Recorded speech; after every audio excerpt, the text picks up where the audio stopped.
It's not working?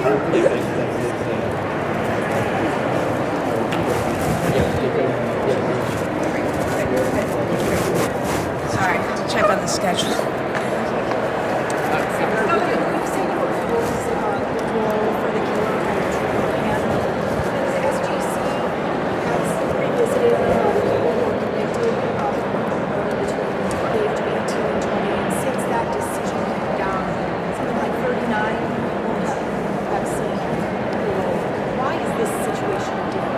Well, first of all, I've come to know the Hanna family and the Hanna daughters, Debbie and Kim, and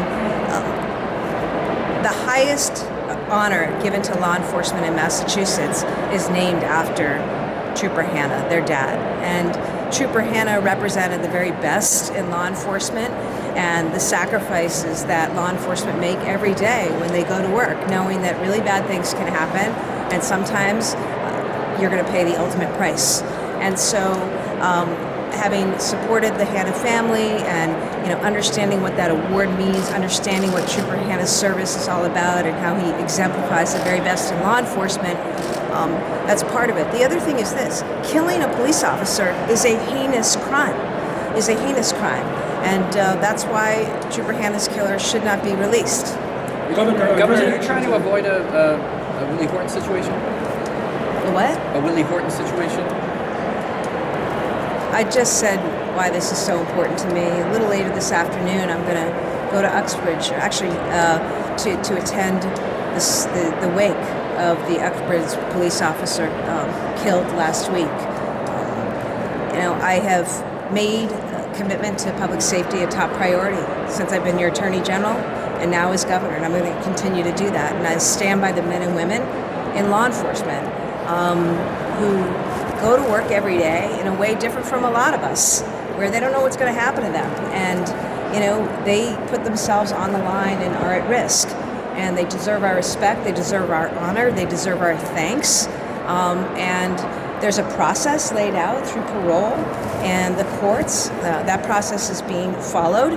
But I thought it was important for me to weigh in on the importance of this issue and why Trooper Hanna's killer should not be released. It's not appropriate for him to be released. Governor, President Trump had a threat to cut off federal funding to sanctuary cities and states. Any reaction to that? President Trump? Yes. Well, I won't give you the finger.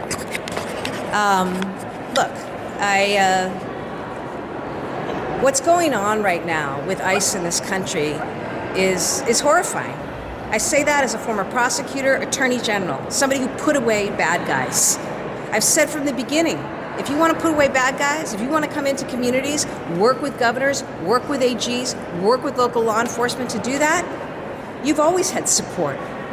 But that's not what's going on. And anyone who looks at the video of the horrific killing of Renee Good sees what happened. And I'm just really horrified at the actions of ICE. And these agents, they're acting, to be clear, at the direction of the president. They're acting at the direction of the president. And what's happening is just so wrong. Masked agents in our street, taking people off our streets who are U.S. citizens. Some of the violent tactics that we've seen. I mean, just videos of the last 24 hours. Even after Renee Good is shot, you see ICE agents physically pulling people, including a woman who claimed she was disabled and literally had her seatbelt still on, out of a car. I saw a video of a young man filming the actions of ICE, and an ICE agent literally pushed him further into the street, and he was almost run over by a bus. These are not proper law enforcement actions. These are actions that actually make us less safe in our communities and in our country. So, I'm just shocked. And I think the video of the killing of Renee Good speaks for itself. I think that the resignation of the lawyers, the prosecutors, and I was one in the U.S. Department of Justice, who are saying, I'm not gonna follow these orders because I have an obligation to follow the law and the Constitution, speaks for itself. And I will just continue to say, ICE is not making our communities safer. ICE is not making our state safer. And to speak specifically about Massachusetts as we speak, and I've talked to people who've witnessed this firsthand, as we speak, folks, in Massachusetts, because people are so afraid of ICE. They are not going to court. They are not going to school. They're not going to doctor's appointments. That's not making us safe. When I think about the people, what's happening in our courts right now, victims of violence afraid to come forward because of their concern that they're going to be picked up by ICE. Imagine that. You're a victim of domestic violence. I just heard a story this morning of a victim of indecent A&B. It's assault and battery, indecent A&B. Didn't go to court because she was afraid that ICE was going to take her away. This is wrong. There's a right and a wrong about certain things in America, and there's a right and wrong about a way to do law enforcement and a way to protect communities. And what the Trump administration is doing is not that. Governor, are you making preparations for a surge of ICE to see a presence in Massachusetts the way we have in other states? Well, we already have ICE in Massachusetts. As I say, we've had ICE in Massachusetts for months now.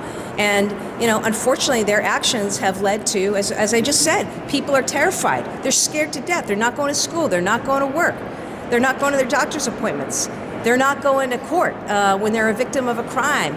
That's not right. So, I continue to encourage the president to change course on this, because ICE here in Massachusetts and around this country, they're just acting at the direction of Donald Trump. So he needs to understand what's happening and care. And what we see is just incredibly cruel and callous behavior, and we see actions of law enforcement. And I don't know if it reflects that they're not trained, but I don't know what's going on, but it's just wrong. And that's why so many people are so upset, and so many people are terrified.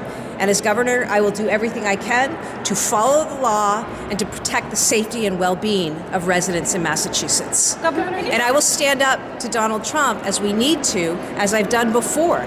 But ultimately, a lot of this is under it's under his control, under his power, right? And so, we have to do the very best we can. And I think the people of Massachusetts, have made it clear that we value our neighbors, our coworkers. We also want public safety in our communities, and ICE isn't making our communities safe. Governor, can you talk about the path forward for Vineyard Wind? That there's been lawsuits filed for the other offshore wind projects, but not for Vineyard Wind. Do you see a path for your administration, for the Attorney General, to file a similar lawsuit to get success at Connecticut and Rhode Island? Okay, so look, the wind industry is really important to Massachusetts. We need to do everything that we can, as I've said, to bring more energy into the region. Vineyard Wind is already operating. It's already providing power to over 200,000 homes, 300,000 homes and businesses in Massachusetts. The work continues at Vineyard Wind, and I just hope, that was a good court ruling the other day on a couple of other wind projects, but we just got to keep moving forward with wind and with the deployment of solar and storage, and anything we can do to bring more energy into the region. Governor, Should there be a lawsuit, though? Should there be a lawsuit? To ensure that construction goes on without... Well, right now the construction is continuing. So, that's a different situation than the projects that haven't started. But, ultimately that's something to ask the Attorney General and Vineyard Wind. Governor, I want to see, though, those projects continue, the construction continue. And also, it's important to note we've got hydro now coming in from Quebec. And we estimate that it's going to end up it's going to supply about 20% of the energy into Massachusetts, and that's a good thing. So we're trying to take advantage of all forms of energy. Governor, Massachusetts has had the worst unemployment system for much of 2025 in terms of getting payments out to claimants. Do you have any response about how to speed things up there and make it work better for people? I think that we took action on that. Secretary Jones has done a great job with reforms and staffing, new systems. It's a system that was broken that we inherited, as you might remember when I began as governor. It was a system where they where they did things that ended up costing the state billions of dollars, and we worked hard immediately under Secretary Jones's leadership to fix that. I think that the wait times have come down considerably since then, and we're going to continue to make sure and work on anything we need to work on to make sure people are getting what they need. Who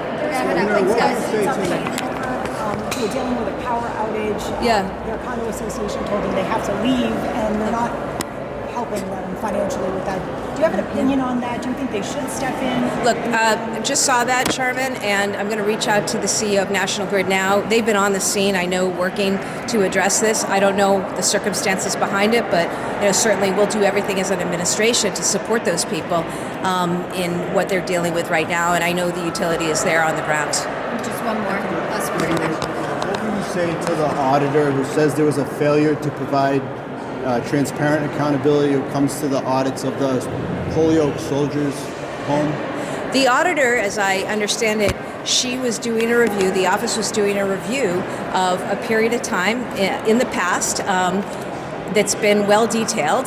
I was Attorney General then and brought the prosecutions actually against individuals in that home who, in my view, had failed to provide the kind of care. This was a tragic situation. Remember, out in Holyoke, we had over 70 deaths of veterans, and what I can say is that I have been a strong supporter of efforts to make sure that we've transformed our veterans' homes here in Massachusetts, and I believe that we have. And today, both in Holyoke and in Chelsea, we have world-class facilities, staffed up, where veterans are appropriately cared for and supported, and we're going to continue to do everything that we can to support our veterans in Massachusetts. So I haven't looked at what the auditor reported on, but if it's about the things that, and I believe it is, that happened in the past, I'm pretty aware of that. I was as Attorney General. We took action then, and I did as Governor. Remember, I was able to appoint a cabinet-level Secretary of Veterans Services, and we had a great one, John Santiago, who served us incredibly well for 3 years. We've got a great one now coming in. He's also a doctor as well, Dr. Eric Goralnik, and we're going to continue to do everything we can and deliver the very best services to veterans in Massachusetts. All right, thanks everyone. Okay. Thanks, Governor. Thanks, guys.